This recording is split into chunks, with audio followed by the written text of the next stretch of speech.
चमत्कारी बहू की लालची सास। राजगढ़ की गौरी अपने माता पिता की इकलौती संतान थी। गौरी के पिता मेहनतकश किसान थे। वो सारा दिन खेतों में काम करते। गौरी अपनी माँ का किचन में हाथ बटाती। वो जंगल से लकड़ियां बीनती और माँ के चूल्हे में मदद करती। एक दिन वो जंगल में लकड़ी बीनने गई थी कि तभी उसे रोने की आवाज आती है।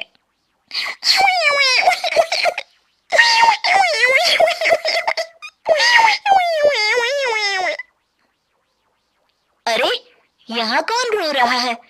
इस जंगल में भला किसी के रोने की आवाज? जरूर कोई जंगल में फंस गया होगा। वो देखती है तो उसे एक परी दिखाई देती है जिसका एक पंख टूटा होता है। अरे, तुम कौन हो और क्यों रो रही हो? मैं परीलोक की रानी हूँ। पृथ्वीलोक में घूमने आई थी, लेकिन देखो ना, मेरे पंख ही टूट गए। अब मैं कैसे उड़ान भरूंगी? अरे, इसे जोड़ना तो आसान है। रुको, मैं अभी जोड़ देती हूँ। ये कहकर गौरी लकड़ी और रस्सी की सहायता से पंखों को जोड़ देती है।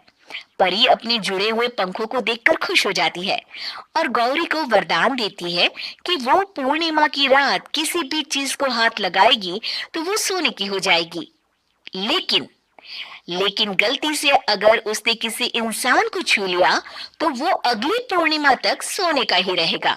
गौरी घर आती है और सारी बात अपने माता पिता को बताती है। गौरी की माँ उसे कहती है, तू भी ना गौरी, सारा दिन परियों की कहानियां पढ़कर स्वप्न लोक में ही रहती है। नहीं माँ, मैं सच बोल रही हूँ। देखो, आज पूर्णिमा की रात है ना, इसलिए डर के मारे मैं कोई सामान भी नहीं छू रही हूँ। अच्छा, ऐसी बात है बिटिया रानी, तो जरा इस घड़े को हाथ लगा दे। गौरी घड़े को जैसे ही हाथ लगाती है वो सोने का हो जाता है। गौरी के माता पिता घड़े को देखकर हैरान रह जाते हैं।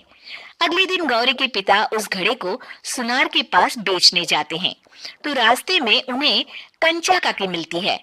वो सोने का घड़ा देखकर गौरी के पिता से पूछती है, अरे गौरी के बापू, ये पीतल तो बड़ा चमक रहा है। अरे काकी, ये पीतल नहीं, सोना है, सोना। बेचने ले जा रहा हूँ। अरे कहीं कोई लॉटरी लग गई है क्या? इतना सोना? गौरी के पिता काकी को गौरी को परी द्वारा दिए वरदान के बारे में बताते हैं। काकी गौरी के पिता की बात सुनकर सोच में पड़ जाती है और फिर अगले दिन काकी गौरी के घर आती है। गौरी के बापू, तुम्हारे लिए मैं एक खुशखबरी लाई हूँ। तभी गौरी की माँ पूछती है, क्या खुशखबरी है काकी? अरे तुम्हारी बेटी का रिश्ता मैं अपने बेटे से करना चाहती हूँ। अरे कब तक अपनी सयानी लड़की को घर पर बिठा कर रखोगी? हाँ, देखो काकी, मैं ऐसे ही व्यक्ति से अपनी बेटी की शादी कराऊंगा जो गौरी के वरदान से नहीं, उसके गुणों को समझे। अरे हमें तो गौरी के गुण अच्छे लगे, इसीलिए तो आ गई हूँ मैं। फिर गौरी के माँ बाप मान जाते हैं और उसकी शादी काकी के बेटे से हो जाती है। अगले दिन, अरे गौरी, कल पूर्णिमा की रात है। तुम्हारे पिताजी परी के वरदान के बारे में बता रहे थे, तो मैं ना कुछ चीजें रख दूंगी, जरा हाथ लगा देना। तभी गौरी का पति वहां आ जाता है और अपनी माँ से कहता है, माँ, क्या जरूरत है गौरी के वरदान को इस्तेमाल करने की? वैसे भी मेरी मेहनत से घर तो चल ही रहा है ना। और गौरी के पिता ने भी यही कहा था कि वो ऐसे ही व्यक्ति से उनकी बेटी की शादी करेंगे जो गौरी के वरदान से नहीं, उसके गुणों को समझे। अरे बस कर किताबी बातें। तेरे लिए क्या लड़कियों की कमी थी जो मैं ये किसान की बेटी घर ले आती?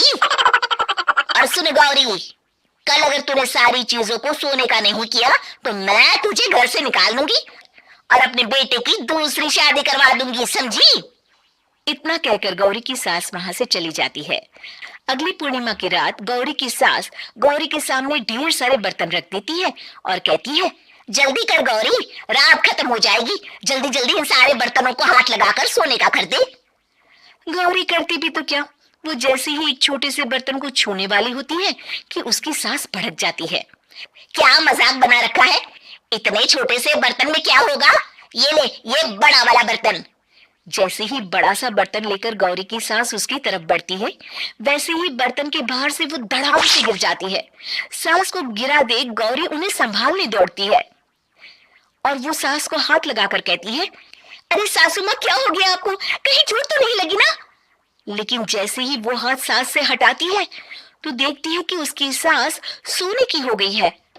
गौरी सोनी की सास को देखकर रोने लगती है और अपने पति से कहती है, मुझे परी ने कहा था कि अगर मैं किसी इंसान को हाथ लगाती हूँ तो वो अगली पूर्णिमा तक सोने का ही रहेगा। अब मैं क्या करूँ? अरे करना क्या है, माँ को उठाकर अलमारी में रख दो। और हाँ, लालच का फल बुरा ही होता है। ज्यादा बड़े बर्तन को सोने का बनाने के चक्कर में माँ का ये हाल हुआ है। ये कहकर वो दोनों माँ की तरफ देखने लगते हैं।